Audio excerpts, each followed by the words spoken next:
Hello friends, welcome to the channel. तो आज हम बात करेंगे कि आप अपनी ट्रेडिंग स्किल्स को कैसे इम्प्रूव कर सकते हो, क्योंकि पैसे सबको कमाने हैं बट प्रोसेस किसी को नहीं पता है कि आज हमने कुछ नया सीख लिया, कल को हमने 2 दिन पैसे बनाए, फिर तीसरे दिन हमने कुछ नई स्ट्रेटजी ढूंढने लग जाते हैं। तो पहले तो अपनी एक स्ट्रेटजी पे भरोसा करना स्टार्ट करो। ज़रूरी नहीं है कि आप ईएमए पे ट्रेड करते हो या सुपर ट्रेंड पे ट्रेड करते हो या बॉलिंजर बैंड के थ्रू ट्रेड करते हो, कोई मैटर नहीं करता। बस ये है कि आप पहले भरोसा करना सीखो। यहाँ पे मेरे पास 20, 50, 200 के ईएमए हैं, मैं इनको अभी हाइड कर देता हूँ। मैं बात करता हूँ सिर्फ 200 डेज़ की, कि पहले तो मैं भरोसा करूँ उस चीज़ पे कि 200 डेज़ के नियर अगर कोई प्राइस है तो मैं ब्लाइंडली उसे खरीद रहा हूँ। अब चाहे भले ही उसका एसएल हिट हो जाए, बट प्रॉफिट भी देखो ना कितना बड़ा बड़ा देता है वो। यहाँ से देखो, किसी कोई लेता है तो 985 से 1700, वैसे तो 1700 चल रहा है, लेकिन यहाँ पे भी 1500 चल रहा है। तो 70-80%, 100% ऐसे अच्छे खासे गेन दे रहा है। बट आप जब लोगे ही नहीं तो आपको पता कैसे चलेगा, भरोसा कैसे होगा कि हाँ ये स्ट्रेटेजी काम करती है। आप क्या करोगे कि आज मेरी वीडियो देखोगे, आप 200 इसके ईएमए पे बाइंग करना स्टार्ट करोगे, और 2 दिन बाद, हफ्ते भर बाद, 4-6 दिन आपका ऐसे रेट हो गया, आप उसे छोड़ दोगे, बेकार चीज़ है, इससे पैसे नहीं बनते, कुछ और लेके आते हैं।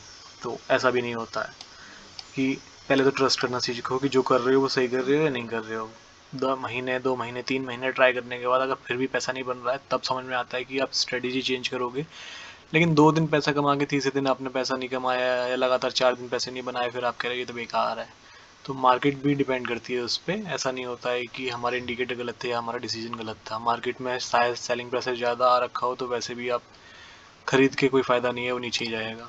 मैं कह रहा हूँ 200 छोड़ो, मैं 50 डेज़ का हिंट ले लेता हूँ, 50 डेज़ का ईएमए। अब यहाँ पे अगर किसी ने खरीदा तो यहाँ उसे बेचना भी पड़ा, फिर यहाँ पे उसने फिर खरीदा, फिर उसे डर लगा कि एसएल हिट हुआ, मे बी एसएल हिट करा ही ले। लेकिन 2 या 3 अटेम्प्ट के बाद उसे देखो कि क्या हुआ। 1000, 1100 का प्राइस, 1300, 1350, 1500, और सिर्फ वो 50 ईएमए को ही मान ले कि मैं यहाँ खरीद के जैसे नीचे जाएगा बेच दूंगा, जैसे ऊपर जाएगा खरीद लूंगा। तो क्या ट्रांजेक्शन फीस ही तो गई, लॉस थोड़ी गया। मान लो 100 रुपये की ट्रांजेक्शन फीस भी देनी पड़ी, तो 1500 रुपये का कम से कम लॉस करोगे, वो तो बच रहा है ना। अब सपोज यहाँ से भी 2-3 एसएल हिट कराने के बाद भी अगर आप ले लेते हो तो अच्छा खासा है। 1100 से प्राइस चल रहा है 2100, नीचे आया ही नहीं है इसके बाद, तो वो 50 डेज़ के नीचे कभी आया ही नहीं है। टच भले किया है पर नीचे क्लोज नहीं दिया है। तो 900 के पॉइंट के करीब में तो आपको फिर भी मिल रहे हैं, 1100, 2200 हो जाएगा। तो कोई इशू नहीं है। पहले तो फिक्स करो कि हाँ मुझे ये स्ट्रेटजी प्रैक्टिस करनी है, एसएल हिट हो या टारगेट हिट हो, मैं इसे कंटिन्यू करूँगा कुछ महीने। तो पहला रूल तो यही है कि आप अपनी स्ट्रेटजी पे फोकस रहो। फिर आता है टाइम फ्रेम की बारी, कि टाइम फ्रेम क्या। तो टाइम फ्रेम भी डिपेंड करता है कि आप किस टाइप के ट्रेडर हो। आप इंट्राडे ट्रेडर हो, स्विंग ट्रेडर हो, या पोजीशन ट्रेडर हो। तो मैं तो रिकमेंड करूँगा, अगर आप नए हो तो आप इंट्राडे ट्रेडिंग मत करो, और इंट्राडे ट्रेडिंग करनी है तो एक बड़े टाइम फ्रेम पे करो। लाइक 1 घंटे के टाइम फ्रेम पे आप कर सकते हो। इससे क्या है कि आपको डिसीजन लेने के लिए आपके पास पूरा 1 घंटा है। मैं कह रहा हूँ 50 ईएमए के, मैं 20 पे आ जाते हैं चलो इस पे, क्योंकि शायद सिग्नल देर से मिले। मैं ये कह रहा हूँ कि जैसे ही 20 डेज़ के ऊपर ये ओपन होगा या ग्रीन बनेगी कैंडल, मैं खरीद लूँगा। तो अब आपके पास 1 घंटा है, अगले 2 घंटे आप टिकते हो तो इसमें आपको यहाँ पे 28 पॉइंट का गेन और यहाँ पे 15 पॉइंट का गेन। तो 2 घंटे आप इसमें पोजीशन बना पाए, तो मतलब अगर आपने एक बार डिसीजन लिया तो आप 2 घंटे तक इसमें पोजीशन बना सकते हो। और अगर यहाँ की बात करूँ तो मतलब एक लंबा टाइम फ्रेम आप पोजीशन भी बना सकते हो। सपोज आज मुझे लग रहा है कि आज मुझे क्लोज नहीं करना है, या 20 डेज़ के ईएमए के ऊपर है 1 आवर की कैंडल, तभी भी मेरे पास नेक्स्ट डे पोजीशन होल्ड करने का टाइम है। तो जैसे जैसे आपकी स्किल्स इनहेंस होती जाएँ कि हाँ मैं कुछ अच्छा कर पा रहा हूँ, तो वैसे वैसे आप टाइम फ्रेम कम कर सकते हो। तो 1 घंटे से ना आके 15 मिनट पे आ जाओ, कि 15 मिनट की कैंडल पे। तो 15 मिनट की कैंडल जैसे ही यहाँ आ गई 20 डेज़ की ईएम है, और मैंने खरीद ली, और जब तक कंटिन्यू रहता है, ऊपर कंटिन्यू रहता है, तब तक मैं पोजीशन कैरी करूँगा। उसके बाद मैं निकल जाऊँगा जैसे ही वो क्लोज देगा। तो यहाँ पे भी अच्छा खासा प्रॉफिट कमा रहे हो। फिर जब कुछ अच्छा हो जाए तो छोटे टाइम फ्रेम पे आ जाओ, 5 मिनट पे आ जाओ। तो जितना टाइम फ्रेम पे कम करोगे, उतनी सक्सेस पॉसिबिलिटी कम हो जाती है, उतना ही जल्दी क्विक डिसीजन आपको लेना पड़ता है, और क्विक डिसीजन एंट्री एग्जिट का दोनों लेना पड़ता है। इतनी शार्प एबिलिटी एकदम से तो आ नहीं सकती कि पहले दिन अगर आप गाड़ी चलाना सीख रहे हो, आप 300 की स्पीड पे भगा रहे हो। जब आप पहले दिन गाड़ी चलाना सीखते हो तो आप पहले गियर में डाल के छोड़ देते हो, और हफ्ते 10 दिन तक यही करते हो। तो 300 की स्पीड पे तो कोई नहीं भगा रहा होगा, 100-125 की स्पीड जाने में भी हमें 2-3 महीने लगते हैं। तो आप सोच रहे हो पहले दिन से मैं 5 मिनट, कुछ लोग तो 1 मिनट पे ट्रेड कर रहे हैं। हेज सॉरी हेज कह रहा हूँ, निफ्टी को 1 मिनट पे ट्रेड कर रहे हैं, उसमें इतनी sharp up move down move आती है कि क्या ही कहने। तो फ्रेशर उसके तो बस की बात नहीं है, उसे ना ही करो तो अच्छा है। तो पहले टाइम फ्रेम, बड़े टाइम फ्रेम से शुरू करो। 1 घंटे, 15 मिनट, 5 मिनट, ये सब 3 बड़े बड़े टाइम फ्रेम है। जितना बड़ा टाइम फ्रेम होगा उतना सक्सेस रेशियो ज़्यादा हाई है। अगर कोई डे पोजीशन पे कोई स्टॉक अगर बुलिश मूवमेंट दिखा रहा है कि ऊपर जाना है उसे, और 5 मिनट पे अगर वो स्टॉक आपको नीचे जाने के लिए बोल रहा है कि नहीं भाई मैं तो नीचे जा रहा हूँ यहाँ से, तो यहाँ आपको डरने की ज़रूरत नहीं है, क्योंकि प्राइस सिर्फ कंसोलिडेट हो रहा है। सही जो निकलेगा वो आपका डे कैंडल सही निकलेगी, आपका 5 मिनट 10 मिनट की कैंडल सही नहीं निकलेगी।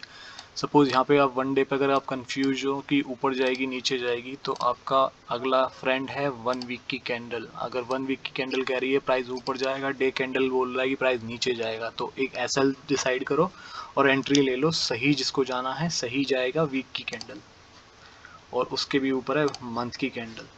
तो जितना बड़ा टाइम फ्रेम उतना ज़्यादा सक्सेस रेशियो, उसी के हिसाब से ट्रेड करना सीखो।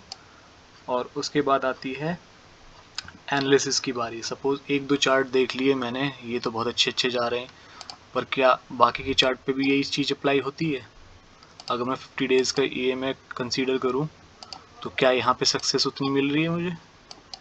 तो इस टाइम फ्रेम में तो, इस जोन में तो नहीं मिली, लेकिन उसके बाद भी, लेकिन क्लोजिंग नहीं दी है नीचे उसने, डराया ज़रूर है। एसएल हिट हो गए या कुछ भी हो गए, तो मतलब यहाँ से कहीं जब अच्छा वॉल्यूम आया तो आप ले सकते हो। और 50 डेज़ इस पे भी अप्लाई होता है। इंडियन ओवरसीज़ बैंक पे अगर मैं देखूँ कि 50 डेज़ का EMI यहाँ पे हो रहा है क्या, तो हाँ यहाँ पे भी हो रहा है। कहीं ना कहीं मुझे मूवमेंट देता है वो 50 डेज़ का चार्ट। और मैं 20 डेज़ का देखूँ तो वो भी मुझे अच्छी खासी मूव दिखाता है। तो इस तरीके से जितने ज़्यादा चार्ट एनालाइज करोगे ना कि ये वाले इंडिकेटर मल्टीपल स्टॉक्स पे कैसे परफॉर्मेंस कर रहा है, सेम अगर रिजल्ट दे रहा है कि हाँ भाई यहाँ खरीद लेते हैं वहाँ बेच देंगे, या यहाँ खरीद के 8% दे देगा क्या, तो अगर ये वाला सक्सेस रेशियो मिल रहा है तो यही एनालिसिस है। मतलब जितनी ज़्यादा आप चार्ट को एनालाइज करोगे उतना ही सक्सेस रेशियो हाई होगा, स्किल्स इंप्रूव होंगी आपकी। दूसरा ये है कि सपोज़ मैं नया ट्रेडर हूँ, 10,000 रुपये लेके आया मैं, 10,000 रुपये से मैंने आज आती ट्रेड ले ली, और उसमें से 5,000 2,000 रुपये मैंने गायब कर दिए। सपोज़ पर डे में 10,000 रुपये में से 2,000 रुपये पर डे में लॉस करता हूँ, तो 5 दिन में मेरा पैसा ख़त्म। तो यहाँ प्रैक्टिस कैसे होगी मेरी, मैं कैसे कमाऊँगा? अगर 5 दिन में ही मैं पैसा ख़त्म कर दूँगा और 5 दिन में ही सब ड्राइवर बन जाते, तो सब पैसे कमा रहे होते ना ट्रेडिंग कर करके, कोई क्यों जॉब करता, कोई क्यों बिजनेस करता? तो इतना जल्दी भी नहीं होता है। तो कोशिश करो कि अगर 10,000 रुपये ही लेके आए हो तो कोई बड़ी बात नहीं है। जैसे 68 रुपये का स्टॉक है, मैं एक क्वांटिटी से भी तो ट्रेड कर सकता हूँ। 68 रुपये मुझे देने हैं, 2 रुपये का भी लॉस हो गया मुझे, तो मेरे दो या 4 रुपये जाएंगे पूरे दिन के। तो प्रैक्टिस करने के लिए मेरे पास कितने दिन है, मतलब 3 महीने में 1,000 रुपये से ट्रेडिंग कर सकता हूँ। पर डे अगर मैं 100 रुपये भी लॉस कर रहा हूँ तो 20 दिन के ट्रेडिंग सेशन है 1 महीने के, तो 2,100 रुपये पर मंथ के लॉस से अगले 6 महीने भी मैं लॉस करता हूँ 2,000 रुपये पर महीने, तो 12,000 रुपये ही तो हुए। तो 6 महीने की तो प्रैक्टिस हो गई मेरी। तो क्या ज़रूरत है एक साथ 10,000 20,000 50,000 लाने की? अगर 10,000 रुपये के भी अगर आप 1,200 रुपये कर पा रहे हो महीने में, या 3 महीने में, 6 महीने में, तो प्रैक्टिस बन गई है आपकी। अब अपनी कैपिटल को बड़ा कर सकते हो कि हाँ आप 1,000 से छोड़ो, मैं 1,00,000 रुपये से करूँगा। और 1,000 रुपये के ही अगर आप 1,200 नहीं कर पाए तो 1,00,000 रुपये के 1,200 कैसे कर दोगे? 1,000 रुपये के 200 रुपये कर दिए तो समझ लो कि आप 1,00,000 रुपये के 20,000 रुपये कर दिए। तो बड़ा लॉस साइकोलॉजी पे इफेक्ट देगा, आप बड़े फ्यूचर में आप बड़े ट्रेड नहीं ले पाओगे। तो मच बेटर छोटी क्वांटिटी से ट्रेड करो। तो सिंपल सी स्ट्रेटेजी यहाँ पे है अपने स्किल्स को इम्प्रूव करने की। पहले तो आप अपना ट्रेडिंग स्टाइल फिक्स करो कि आप इंट्राडे ट्रेडर हो, स्विंग ट्रेडर हो, या पोजीशन ट्रेडर हो। मेरे सजेशन में तो आप स्विंग और पोजीशन ट्राई करो सबसे पहले, इंट्राडे बाद में आना अगर आप पैसा बना पा रहे हो। क्योंकि ये जो होते हुए दिख रहा है, ये हमें पूरा दिन लग रहा है इसे जज करने में, लेकिन इंट्राडे ट्रेडिंग में मिनट में 5 मिनट में आपको डिसीजन लेना है, वो बहुत क्विक डिसीजन है। तो जल्दी तो आप नहीं ले पाओगे जब तक आप एक्सपर्टीज़ किसी चीज़ में हासिल नहीं कर लेते, तो वो आपको टाइम के साथ मिलेगी।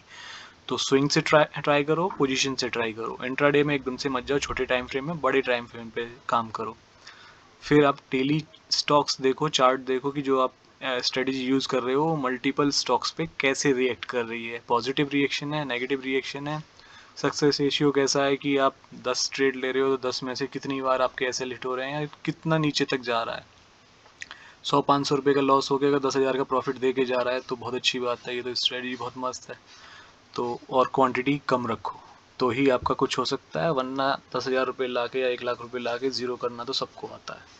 तो अपनी ट्रेडिंग स्किल्स इन्हेंस करने का इकलौता यही तरीका है कि अपने आप को कंट्रोल में रखो। और अगर आपको किसी भी तरह की कन्फ्यूजन हो तो आप मुझे कमेंट करके बता सकते हो। इस वीडियो को अपने फ्रेंड्स के साथ शेयर करो जो नए हैं मार्केट में, जिनको नहीं पता है कि क्या करना है, कैसे करना है। तो मेरी वीडियो से शायद उनकी हेल्प हो जाए, आप बड़े बड़े लॉसेस से बच जाओ। और चैनल को सब्सक्राइब करो, वीडियो पसंद आती है तो लाइक करो एंड अपने फ्रेंड्स के साथ शेयर करना ना भूलें। So thanks for watching my video. अगर आपको कोई कन्फ्यूजन होती है तो आप मुझे कमेंट कर सकते हैं, मैं आपको रिप्लाई कर दूँगा।